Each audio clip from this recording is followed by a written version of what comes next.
The best time of the year is upon us. Football is back, MLB playoffs are just around the corner, and your favorite artists are out on tour. But did you know you can go to events like these for half off or more when you buy tickets last minute with Game Time?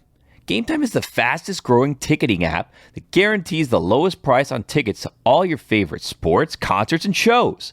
You can see the view from your seat in the app, and checkout takes less than 30 seconds.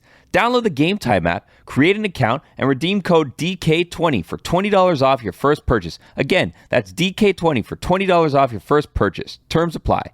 Download Game Time. Last minute tickets, lowest price, guaranteed. This is the Dan Le Batard Show with the Stuttgart's podcast. We are presented by DraftKings Sportsbook, an official sports betting partner of the NFL.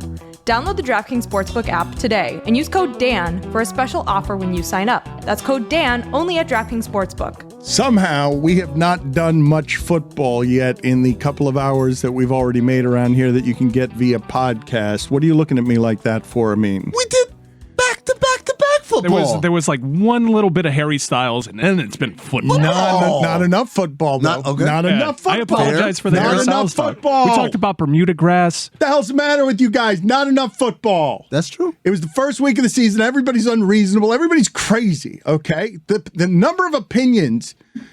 The number of opinions that were in this room about things that happened yesterday, opinions that are absolute opinions. You guys think you know what you know. After the weirdest weekend of football when no one can predict anything, you guys are like, I know so much about this, and let me tell you about Bullock and why he missed that kick. All of you got opinions about everything. It's an annoying room.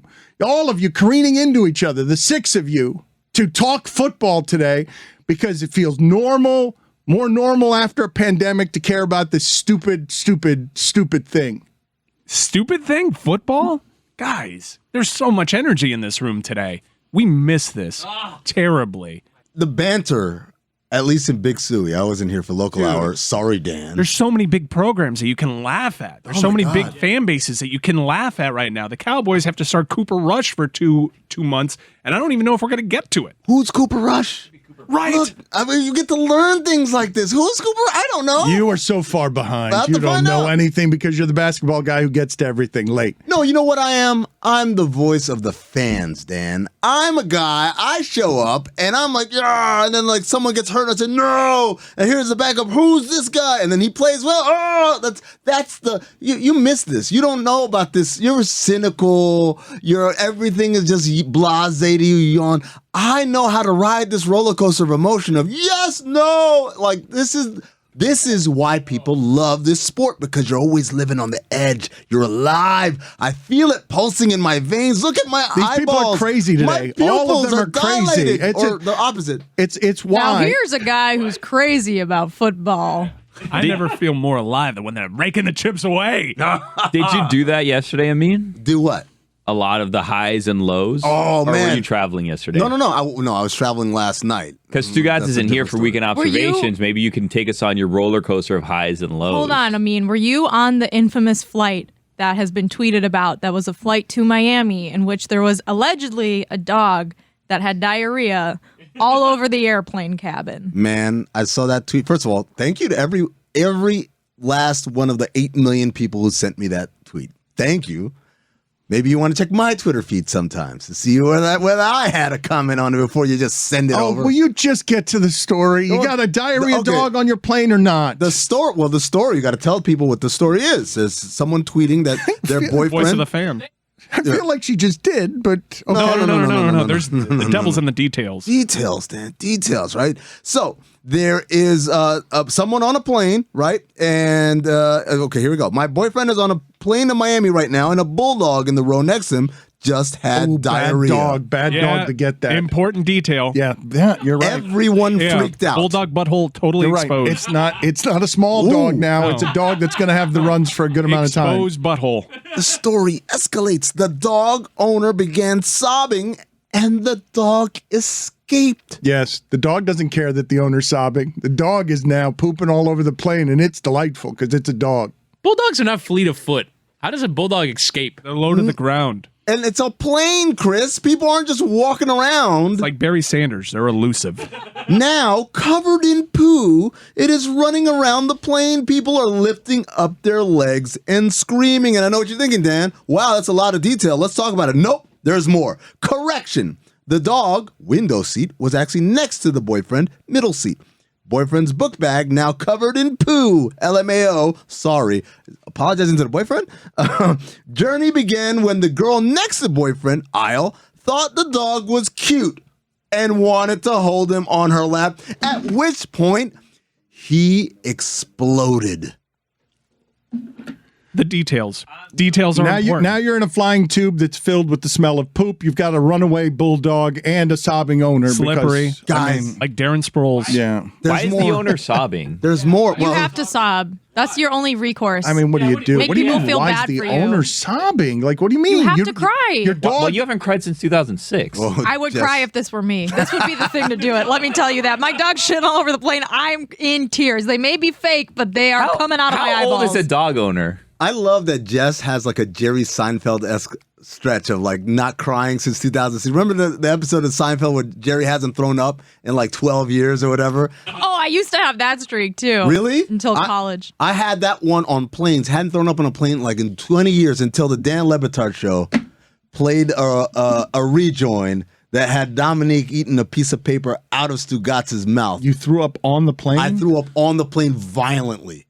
Because you heard me. Because I heard you go. I was so close. No, I was so close to. That's the closest I've ever come to vomiting on the air. I got some sort of weird gagging thing that can be contagious. But you do. Sometimes you do it comedically, and that time you did it for real. And that authenticity hit me on a JetBlue flight, flying here, mind you, when I wasn't feeling so good because we're going through some turbulence. And I said, you know what I'll do? I'll turn on the little TV and I'll watch something. It'll take my mind off of it. And when I was like, oh, the Dan Le Batard show with Stugatz is on. Let me watch this. Guillermo, put it on the poll. Have you ever thrown up on a plane at Le Batard show? Mike Schur is joining us now for his daily stat of the day that will go on through the end of time. Just want to point out there are more details to this whole. Oh, we'll get them. Thing. Just throwing that out there. Yes, putting a pin in it. Make it Shit covered Maurice Jones-Drew. Thank you. I appreciate it. But why is the person crying? Yeah. Like, clean up your dog's shit. Because it's all over the Are you place. 6 years old? Like, take accountability for your dog. I'm with you. Dog shat over everything. Super embarrassing. Clean it up. You have to cry. You're embarrassed. No, you run to the front. You grab towels. I'm so sorry. You grab the phone. You make an announcement, guys. I'm so sorry about what's going on right now. You take like your jacket off and start wiping the shit with your jacket. Like anything to just try and minimize the damage. You get control of your dog. Crying doesn't like paralyze you. Does anyone have a diaper? Are there any If you babies just on sit the there plane? and start crying, you're not doing anything. Where do you sound like Mike Wilbon? Hang tough. What are you talking about? Go to the front and grab a. It's sitting everywhere. I mean, it's fight or flight. You get in the fray. We're on a flight. We've established I would just say this. If I was the person on the other end of this relationship that's kind of recounting this story, I'd be concerned about my relationship. I would say this person can't get things done in the heat of the moment. Really? Just starts to cry. Okay, well, when the going gets tough and the dog's shitting everywhere, this person just cries and doesn't do anything about it. You're confusing. That's not the relationship. The relationship is with someone who is sitting there in between the person who owns the dog, who's sitting in the window, and the person who asked to hold the dog, who's sitting in the aisle. There's a melted chocolate bar of Jaquiz Rogers running around in there. Well, this is what's happening right now. These people, unbelievable. Whittingham and Billy, all of a sudden, cool under fire under every turbulence and every pressure. What I am telling you is if I had a bulldog on a plane that was now running around all over the place, loose and pooping everywhere with diarrhea and no one had gotten it, my immediate move, instead of helping anybody, would be to cover up my own shame and embarrassment by making it worse and sobbing right there on the airplane. Sobbing because of the shame involved. I would not be a hero in that circumstance. I would be mortified that this tube was now going to fly 2 more hours with all of these people mad at me and my dog. Mike Schur, have you ever pooped on an airplane? I'm not answering that. It's also a different question than what we were talking about. Oh, sorry. That's a good question. I meant puked. Oh, no, but have you ever... Oh, did you? I mean, okay, excellent work. I don't know think why. he gave us a very interesting answer. Well, what do you mean? He declined to answer. Which was an answer. Why did you plead the fifth to that? Just lie and say no. Well, I am trying to follow what's happening here, and I read that maybe incorrectly as like, have you ever had an accident on an airplane based on what happened to this dog that I'm trying to. Oh, wow. Why would you plead the fifth on that? Now you pled the fifth. I wouldn't. Having diarrhea. That I would say no. I've never had an airplane. accident on a plane. But I thought that you were I thought you were comparing me to this dog that Amin's talking about. Which, by the way, whose dog is this? What is the story? Well, go ahead. Now fill him in on the rest of the details here because he's joining us midstream. Well, intern, here goes the tweet. My BF is on a plane in Miami right now, and a bulldog in the row next to him just had diarrhea. Everyone freaked out. The dog owner began sobbing, and the dog escaped. Now, covered in poo, it is running around the plane. People are lifting up their legs and screaming. Correction. The dog, window seat, was actually next to the boyfriend, middle seat. Boyfriend's book bag now covered in poo. LMAO. Sorry. Thought dog was cute. Journey began when the girl next to the boyfriend in the aisle seat thought the dog was cute and wanted to hold him on her lap, at which point he exploded. Further developments. Flight attendant offering wine to most afflicted up front. Biohazard kit has been taken out. Seats covered in blankets. And a woman in first class is upset her dinner tray has not yet been taken away. Oh, God. That's America right now. All of it. A woman in first class is like, where's my service? Why is it taking care of the bulldog diarrhea in the back of this floating tube? In the end, seats were Lysoled and scrubbed. $75 in airline points were awarded to direct hits. Oh, come on. $75? That can't be true. Just a CJ Spiller covered in butt mud. That can't be true. Feel worse for the people on the next flight who had no idea what just happened on that flight and just sat down on those seats. The lights were dimmed, and a very tired and ashamed little pup watched TV for the rest of the trip. The plane safely landed. My BF is now home. He swears he can still smell poo. Your verdict, Mike Schur. What's occurring to me now is, sometimes you're ready to take off and then they're like, oh, there's a problem with the plane. There's a mechanical issue. We have to get a different plane. I wonder how often now it's something like this, that it's not like a broken, windshield wiper or whatever. And it's like something like this happened and they have to take the plane out of commission. It still smells like just poo. occurring to me. Billy and Chris, I want to get to the bottom of how you guys would handle this situation. You'd immediately jump into action. Well, first of all, my dog wouldn't be on a flight with me. Unless I'm moving somewhere, the dog would stay behind with family or like in a kennel or like a place. Like, what does the dog need to come for? Especially a sick dog. That dog clearly, you don't just get diarrhea if you're a dog. There has to have been signs. Well, I think you're supposed to fast your dog before flying with them in case they have some sort of nervous accident. Because dogs get afraid I think they on get planes. stressed, right? Isn't that the thing that happens? Like if they're in like a confined environment, I think they can have a bad stress like reaction. humans get stressful tummy problems. They go to tummy ache city sometimes when they fly. Just tummy ache city. bending down, trying to catch Danny Woodhead defecating everywhere. I know it's running around, but I'm trying to grab that dog and just wear the poop myself. I'm trying to be a good Samaritan for all the people. I want that dog to be pooping all over me and being like, "I'll wear as this." the owner, As the owner. As the owner. That's what I'm saying. If that's my dog, I am trying to grab that dog and keep the poop just in my and I'm apologizing obviously to everyone around me, but it's just. It's. I don't know what I would do in that and spot. You don't it's think terrifying. you'd be sobbing. You don't think now that I don't think I'm breaking into tears. I want to be breaking into tears because I can't hypothetically just a horrific where no one's getting hurt. Just a scenario you could predict in my future of what would be terrible. That's it. My dog running around a plane shitting everywhere. It's a nightmare. It's a nightmare, and God knows if that dog is with you as a comfort dog because you're anxious. Robert Turbin, covered in crap. Let's do the stat of the day. That anxiety would be more pronounced now that your comfort dog is running around shitting on your neighbors. Start of the day, start of the day. It is the start of the day. Start of the day, start of the day. It is the start of the day. Start of the day, start of the day. It is the start of the day. Start of the day, start of the day. It is the start of the day.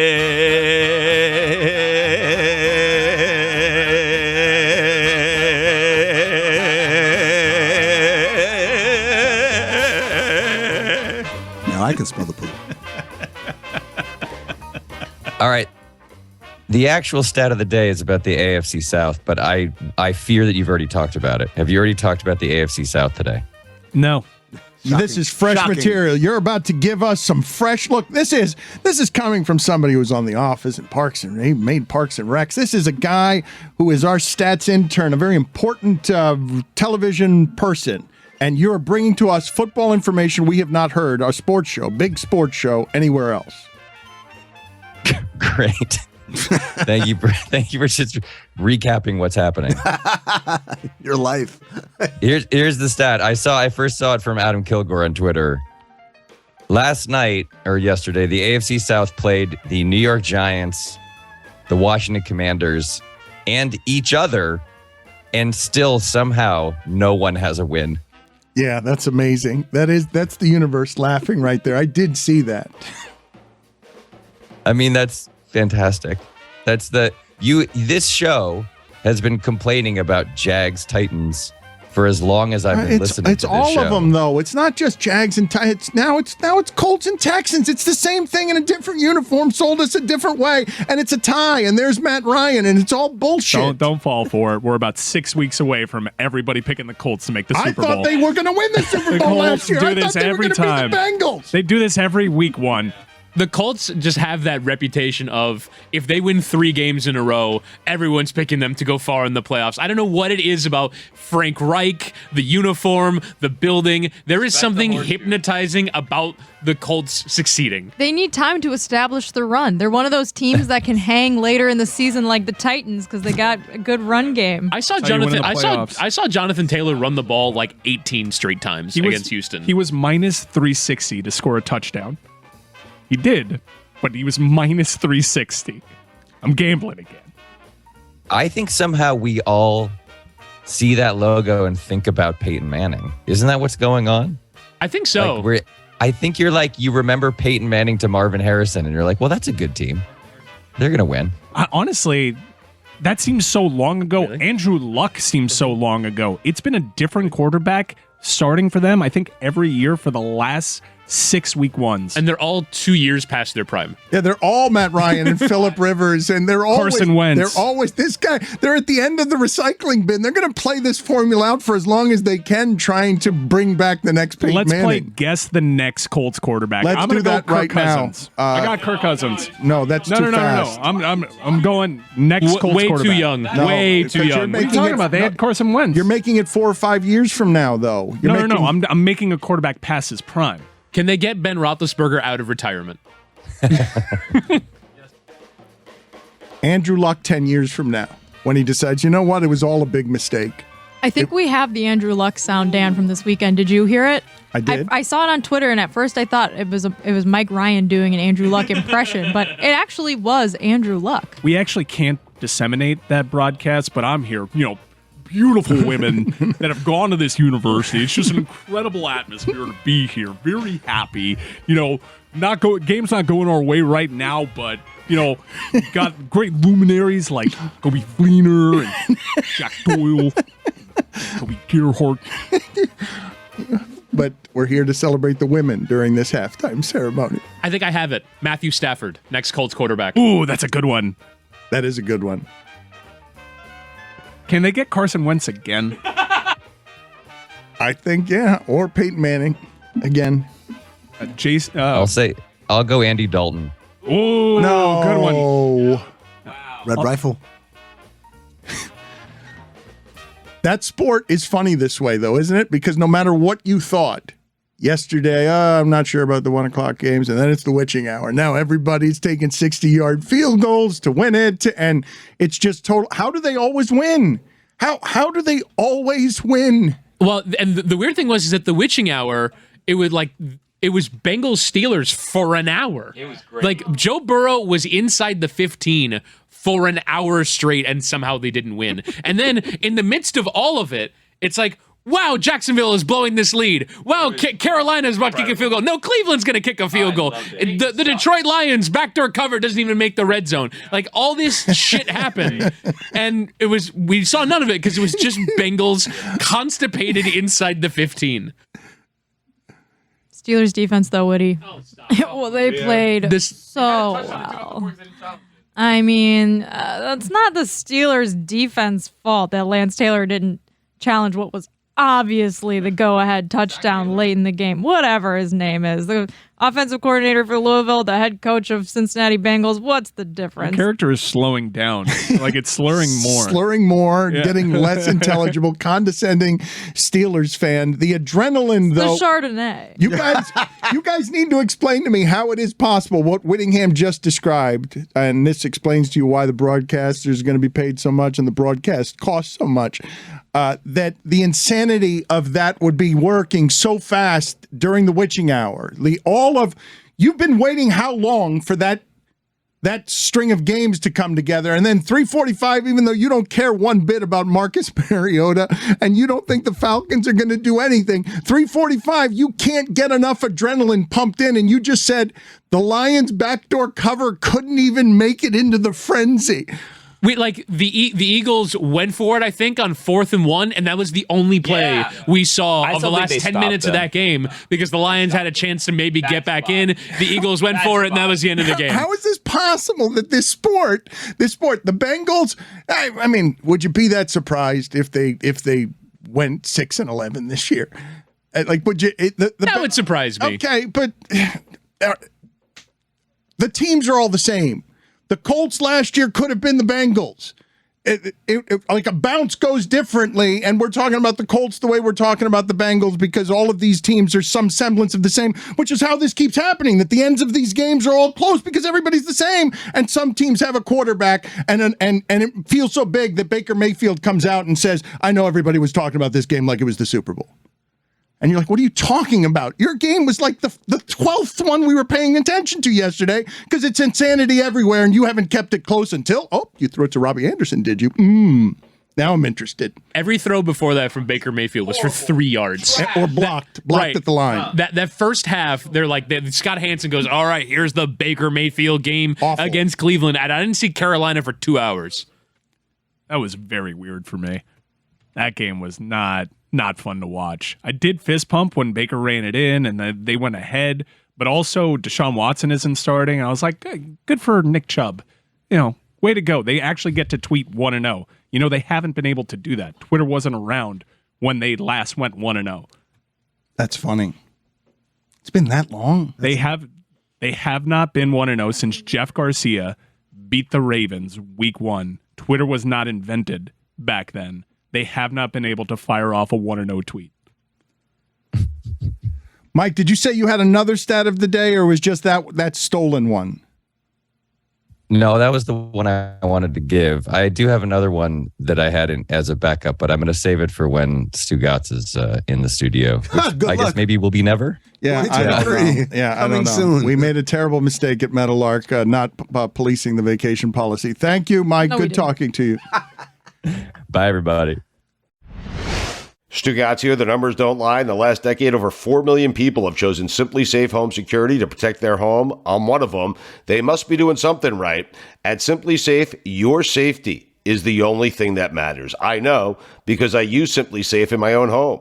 They protect you with cutting-edge security technology powered by 24/7 professional monitoring agents who always have your back. We here at the Batard Show with Stugatz love our families. We love our yards. We travel a good amount, and Simply Safe makes it easier to check in on our homes and loved ones when we are not there. We also love a good perimeter check. Oh, do I love that. There's nothing better than a relaxing afternoon stroll around the yard just to make sure everything is where it's supposed to be, and Simply Safe makes this easier to do with their state-of-the-art technology, crystal clear HD cameras when we are traveling. Customize the perfect system for your home in just a few minutes at simplysafe.com/DLB. Save 20% on your Simply Safe security system when you sign up for an interactive monitoring plan and get your first month free. Visit simplysafe.com/DLB to learn more. There's no safe like Simply Safe. Don Le Batard. Mustard mixes with mayonnaise better than ketchup does. What? Yes. No. What you've just said is appalling. What you've just said is an offense to anyone who's ever eaten. Stugatz. Ketchup. Oh, my God. Ugh, don't like it on anything, but What? Ketchup? yeah. You're un-American. This is the Dan Le Batard Show with the Stugats.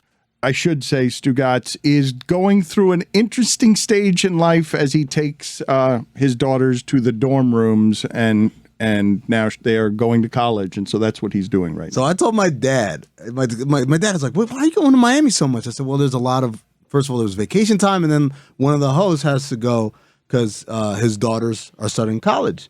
And he says, in true immigrant fashion, like, "What's that got to do with him?" I said, "Well, they like to drop them off in this country." And it's like, "What?" Like, my dad's never done that. 0 for 3. 3 kids never done the whole like help you set up your dorm room. Get your own couch. Trip to Target. You never did No. the trip to Target, get a garbage can and some notebooks. I mean, I did by myself. By yourself? Yeah. I had to hitch a ride with someone I just met, I think. Were you here, Dan, the last time that Stugatz dropped his kid off at college, where he told us how he just had the dad of the roommate build everything for them, and he went and bought pizza?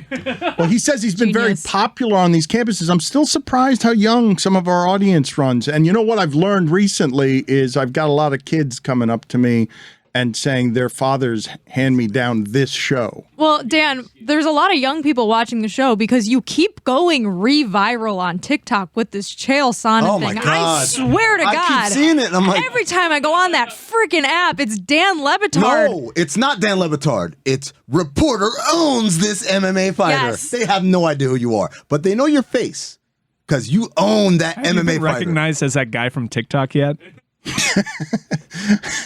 That has happened. I've been taking a lot of pictures with young people. Yes, it's the TikTok thing. Yeah, well, I mean, I don't know.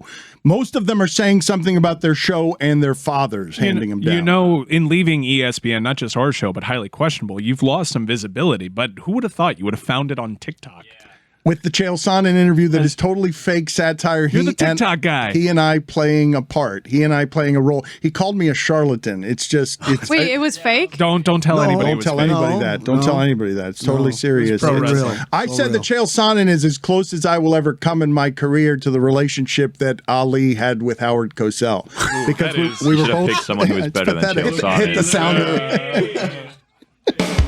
Look at me blue. Chael Sonnen was playing a character I loved. Those He's keeping still. score at home. Dan compared himself to Howard Cosell and Chael Sonnen to Muhammad Ali. That's the joke. Which do you though. think is further off? Put it on the poll. How was that not the joke though? Damn, that's. How was that? I thought Let's say Chael. Further off? Yeah. From Muhammad, I think the gulf between Muhammad Ali and Chael Sonnen is wider bigger. than it is between Howard Cosell and Dan. Chael Sonnen's UFC record was 29-15-1. Yeah, but he almost beat Spider Silva. Dan, how sexist would you have been if you were covering the battle of the sexes? I'm not gonna let you squirm. On a scale from 1 to 10, 6. Just gonna put you down as a 6. Remember, it's 1981. Let's You have go to put 8. yourself in that era. Yeah, putting you in. Yeah, I'll judge you- you're only 12. Yeah. So maybe you don't No, know no. a lot of things yet. I How want. many people are you calling broads? I'm gonna say 8. Oh, come on, Herc. You can't call a dame abroad. I just referenced that show. I'd love to do a spoof of that show. That man. would be so good in 2020. Oh my 2020. The time machine now? Come on, Doc Brown. It's 2022. Oh my God. No, let me tell you something. Dan, I've pitched this for this show many a time, and no one seems to want any parts of this. Hot take time machine. We get in the DeLorean, and then we go back to things that happened in the past in sports, but we do it as if it's happening right now. I'm out. This sounds like the slow report. No. It's not the slow report. No, because this can get you canceled. How? That's the difference. Because you're using the language of the time. No, I'm not saying we have to do it as if we. He's saying to get close to it. He wants, you know what I mean, man. It's get here late. Let's go straight to the third rail. Like, you know, he's already out here. What? I'm willing to listen to this idea. Oh, So of course you how are. does this work? You're Here we going go. back in time with current sensibilities, breaking down things of back in the day, or you're bringing people from the past with those sensibilities to today's situation. The first one, we as a show are getting in a time machine and we're going back to pivotal moments in history, and then we're just going to break it down without the foresight of what happens in real life. Like in the moment, as if this show were there when it happened at the moment. So, for instance, if we want to talk about the Immaculate Reception, right? We're going to call it, and I want Stugatz to be out there talking about the other team choked. It wasn't the Steelers who won the game. I don't know why no one buys in on this idea. I love the idea, but we've tried it like 6 times with Stugatz, and he tries to terrified ad-lib it, and he's acting, and that never goes well. He's terrified every single time. Well, it's just better for him to be himself as opposed to being asked to act the character. But so you it's never also, worked. you know how it ends, right? You have to do it on things that you don't know how they play out. Well, then that would be just what we're doing right now. So That's let's do our that show. off of the games that were played yesterday, because a bolt of electrical current went through sports fans yesterday, and the NFL wins again, as it always does, with the witching hour and beyond. And then Brady at 45. I know you guys noticed this yesterday. You noticed, like, what an amazing thing to watch that dude sort of plastic, beautiful adult evolution. I told you it would settle after 2 weeks, didn't I? Mike, as we're seeing, we've so hyper analyzed this sport, and you're seeing Belichick a bit undressed because the position kind of matters. And then, as you see, we debate Kirk Cousins. Is he good? And then you're seeing, well, God almighty, his skill guys. A lot of guys in the league would be good. Is Aaron Rodgers good? Yes. And now he only throws to running backs because, Devontae Adams is as wrong as you and me have ever been. That was a bad drop. Who was that? Watson? That number 9? Yeah. Number 9 for the Packers. Who was the old tight end that you used to hate? Number 80. Fat number 8. Like, number 9 might have a claim for worst Packers receiver. It's so dire over there that they can't afford Alan Lazard being out. If you're number 9, would you rather Whitty know your name and bring your name up as inept, or would you rather just be known as number 9 and have no notoriety whatsoever? Yeah, if like in this conversation where we're talking about number 9 ruining Aaron Rodgers' career, you don't want anyone to know your name. You just want to be number 9. I'm genuinely confused as to why he's still there and why he signed that contract. Number 9? No, Aaron Rodgers. $50 million a year. No, I know. Well, it was all about money. All of this was about money. Like, they failed you at every turn. They took the quarterback. They didn't give you weapons. And then in this offseason, Adams leaves. You don't really have much to like, they're giving you Sammy Watkins to work with. It just seems like it's getting worse over there. Why'd you re-up for that? I have a theory, because Aaron Rodgers gets off on not having enough. If he's terrified that if he had enough, we'd say, you know what? On second thought, Brady is better. Because look, he's got all of these weapons, and he's not able to do anything close. You think he'd rather fall just short than win with a lot of weapons? He'd rather fight with one arm tied behind his back, because it makes him look like a hero when he wins. And lose? And, well, if he wins, he looks amazing. If he loses, everyone says, well, one arm is tied behind his back. I like this. He's terrified that if you untie both hands, he's going to get rocked like he did last night. Do you think that when he finds out his starting left and right tackles are hurt, he's like, ha, Gets a chub, yeah. win-win for me. What an interesting theory that you guys are all getting behind here. I watched Aaron Rodgers. It made me sad yesterday because it was a man throwing again and again to running backs. And yes, Sammy Watkins, 3 catches for 18 yards. One of the best college receivers I've ever seen. I keep waiting for him to be a great receiver for somebody. And no, are they just at this? I don't want to overreact to one game, but I watched that and I'm like, oh my God, is this what this is going to look like, where it's 200 constipated yards and now there's going to be an interception or two because these guys can't play around him? This is obviously not receivers who can get open. You're watching Aaron Rodgers play like Baker Mayfield was. Let me just throw 3 yards. Let me throw 5 yards. I'm not going to be able to. Let's see if we can catch a tight end here to just slant across the middle. To Jess's point, though, they're without starting left tackle and right tackle. They're without Alan Lazard. And people forget very quickly that they got hammered on the opening day last year in the Superdome 38-3 and then won 7 straight. I think Green Bay, like their winning percentage with Rodgers and LaFleur is like 80%. Yeah. I actually think they're going to be fine. And the other thing, too, is you see Alan Lazard as their number 1. Like, they're trying to do so much, like, to bring all these different things, and that's why they're using A.J. Dillon and Aaron Jones so much, because they have such a lack of weapons. They're trying to reinvent their offense. But my problem is the lack of weapons. Right. He's been complaining about it fairly openly, even when he had one of the best weapons in the NFL, in Devontae Adams. Are we going to cop to how wrong we were on that one? Well, I have plenty of times. I don't even want to talk about it anymore. I was wrong on Davante Adams. He was very bad his rookie season, in my defense. As wrong as we've ever been, and he's going to miss Davante Adams. That seems obvious. Davante Adams still seems very awesome. You could attribute his success to Aaron Rodgers, and then you pluck him out of there and you put him into Las Vegas, and he's still killing it. 17 targets? 17 targets against the Chargers. He went 10 for 41 and a touchdown with 17 targets. Yeah, but he turned it around. He's a very good player. But we're talking about Aaron Rodgers with a lack of weapons. You could have made the argument heading into the weekend that Mahomes was heading into that same position, and they somehow look better. That I know that Kansas City being good cannot be a surprise. The degree to which they were good, as someone who had the Cardinals with 6, but if you're it was overwhelming. If you're going to do, look, man, the entire coverage of this sport will be Overreaction Monday. We will do this with Baker Mayfield. We will do this with the Dolphins. We won't remember any of it 6 weeks from now, and then it'll change a couple of times with injury and everything else. But after week 1, all of us are saying, man, it's going to be fun to watch the Bills and the Chiefs play at the end of another season, isn't it? Because those two teams look healthy, more overwhelming than everybody. I love that Woody's last part of the sentence defined the whole sentence, which was, as someone who had Cardinals with the points. Just, it kept going. It was like Mahomes, like 20-7. Like, all right, it's 20-7. Got this. Cardinals can get a touchdown here. We're under control. But holy shit! In the second half, they come out, just kept going. Where did these receivers just kept spawning? Number 10s were wide open all over the field. Who is number 10 now in the Chiefs? It's a guy called Pacheco. He's a running back. And it doesn't help that that one of the guys helping Patrick Mahomes was one of the just some guys over in Green Bay in MVS. I do understand. It's Tony. It's a big contract, right? This happens to every quarterback that signs the big deal, and then 2 years later, you're wondering aloud, where are all the weapons for this? Well, it happened with Seattle, right? Yeah. Where Russ had this big deal, and it's like, oh, wait a second, how do we pay for all the defense? How do we pay for all these weapons? But it was almost Aaron Rodgers or everybody else, and Green Bay Packers said, all right, Aaron Rodgers, you're going to get your deal, but that's going to cost you MVS, that's going to cost you Davante Adams, that's going to cost you somebody we can get in free agency. But they had a deal worked out. They had the framework to bring Davante Adams back. And Davante Adams and Aaron Rodgers were in communication. He knew Davante Adams wasn't coming back. He still went to Green Bay. Where was he going to go, Mike?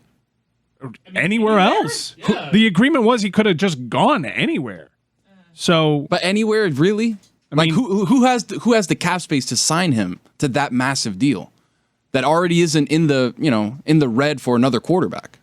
Maybe a team closer. I just don't understand. He could have gone with Kyle Shanahan. He could have figured out, look, man, these guys are so all-powerful. He could have figured out, you don't tell me that the 2-time back-to-back MVP of the league can't pick the place where he's going, even if Tom Brady's on the barbershop calling Derek Carr motherfucker because he's saying that's the guy you won't replace me for. Do you not know what kind of brand I am? He could have played anywhere. They could have figured out the mechanics of it. If you're him, though, do you want to be bouncing around at the end of your career? Like, you could just stay a Packer for life, be the best Packer quarterback ever, get $50 million a year, and just write it out. It's always what the $50 million means, right? It means that Patrick Mahomes is not the highest average annual value quarterback in the league. It means I am.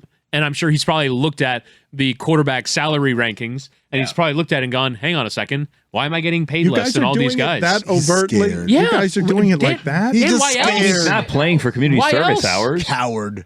He's a coward. Call him what it is. Why are you guys so afraid of this take? He's a coward. He doesn't want the responsibility of greatness. Okay. We're trying to get him on. No, I'm going to go ahead and tell the people he's supposed to be on the last couple of weeks, and he was going to be on this week. He's been everywhere. If he doesn't come on here, he hates us. No, it's because he's a coward. Well, he's scared of this show. Did you he's tell scared him? of this show because we hold people accountable here. No, we don't. With a bell. You should tell the Packers that Dan's the guy from TikTok. Yes, he's been on Mar. He's supposed to come on this week, but my guess is after that loss, usually after losses, generally in the NFL, people don't start wandering around doing a whole lot of interviews. But you can call him a coward if you like. I find more interesting as we talk about this because you guys are talking about some very base stuff, decisions, humanity, contract decisions, money. But yesterday in the sport we all love to analyze and overanalyze and hyperventilate about in Arizona as Kyler Murray comes off a contract dispute in which he's playing video games too much allegedly, and now Kingsbury comes under it, and everyone realized, oh, that was 25 and 23 at Texas Tech, and then it got promoted to that, and soon he'll come under it. The thing that lands in Arizona is an extraterrestrial spider contraption that spits in every direction first downs and guys number 10 that you didn't know about, whether Tyreek Hill is there or not. Now they've got draft picks too. Tyreek Hill and Frank Clark were saying, hey, it's going to be 6 championships, 7 championships. It's going to be easy. Tyreek Hill's not there anymore because he wanted the money, Yikes. and you end up in a place where the Kansas City Chiefs are totally overwhelming again, and we all know it, right? Like without dispute. I appreciate your help there, Amin, with the yikes. That was very helpful. I have a confession to make. Anyone else want to help me there? When Dan's feeling vulnerable, you definitely want to seize on the one-letter difference. I have a confession. I have a confession to make. Because I flew in on a red-eye flight, had 0 sleep. Yeah, and you're late. And yes, because I'm missing my child's birthday today to be here. Wow, thank you for your service. Look at me, Louie. Yeah, no. What age? How old? Congrats on the set. I thought you don't do birthdays. I don't, except for my children. Except for my Wait children. a minute. That's not a thing. No. It is a thing. I'll Wait tell you a why. I'm telling you why, Billy.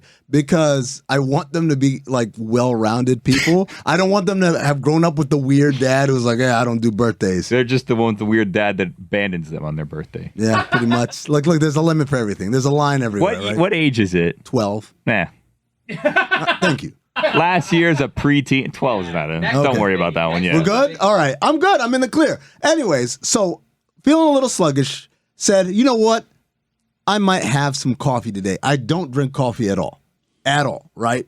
So, and I don't like the taste of coffee. So I said, this is what I'll do. I'll mix in some hot cocoa with the coffee, and then I'll pour it over ice, and it'll be like an iced chocolate mocha something thing, right? You sound like me as a kid going to the Burger King like Coke machine and just putting a little bit of everything together. First of all, it still tasted awful. Second of all, I don't think that was regular coffee, because right now my heart is going like 119 beats per minute. It's awesome. Oh my God. I can't control what's happening right now. My brain is firing synapses. I wrote a whole essay about relegation in the NBA while we were talking to Mike Schur, just because I didn't know what to do with the energy. He did write an essay. I can confirm. Your judgment has been bad since you stormed through the doors. I'm thinking about this. I think there's 3 ages before the age of 18 you can skip and get away with. Okay. 7, 12, and 17. 17 for sure, because it's not 16 and it's not 18.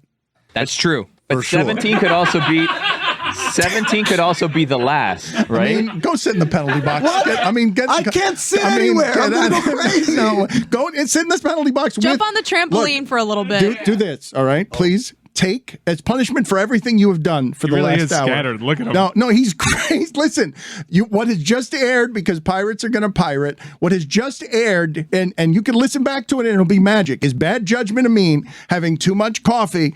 Coffee. No, and what I would like for Amin, I would like for you to go out there, sit in the penalty box, and read the notes that you wrote on NBA relegation craze while we were doing the show, needing you to do the show with us. You have so much energy that you needed to write little tapestries on the side of your opinion because you knew you weren't going to be able to get them into the show. I would have written on the walls if we had whiteboards in here or something I could. All right, you're too crazy. Get out of here. I need it. All right, please leave. Theater of the mind. No, it's not theater of the mind. It's you coming in late on the birthdays you don't care about. A great, great sacrifice, and yet you're late again. What would happen if I were on cocaine? You're always late. Something similar, I would imagine. Probably looks like that. Am I in the wrong here on Amin? He's coming here with a bombardment. He's coming here. He always chooses the red eye, which is just not smart. Just trying to maximize the family time and also take advantage of time zones, but it makes him a little bit more scattered, and you add coffee to the mix. And there was a dog pooping on his flight. Did he indeed say that was one of the few times he's had coffee? Was he saying that he is not a coffee person and now he's had a bad reaction to coffee? Is that what he's alleging? He said that he had very powerful coffee. But is it that powerful, Jessica? Like it's pretty powerful, Dan. Let me just tell you. I've been feeling it a little bit. Okay, so this show is hopped up. Stuff. This show right now. We walk around with a cup of coffee in my hand and like sipping, ooh, I'm having a latte. I never drink it. I never drink it. When have you guys ever seen that? Why is it so difficult to understand? Someone who doesn't drink coffee, you give them not like a Starbucks, whatever they got over there, venti, triple chai, whatever, but an actual like coffee, like it said Colombia Mejor. Colombia Mejor. That's major in Spanish. I know that much, right? That's a special kind of, well, that's the camera over there. Oh, I'm sorry. I'm talking to my audience. I have an audience here. I'm sorry. YouTube audience. When you drink coffee, when you don't drink coffee, as naturally or regularly, and you have some, it does something to you, man. My hand is, look, this is me trying to hold my hand steady. I can't. Look at a microphone. It looks like a noodle in my hand. Easy, man. Look, here's the deal. Real quick. I'm not going to do that. You know what they want? They want to exploit me in my condition. They think it's a show bit. Oh, Amin is just acting up. He's like, yo, take off your shirt, Amin. That'll sell it. I don't need to sell it. I'm scared. I'm so excited. Oh, my God.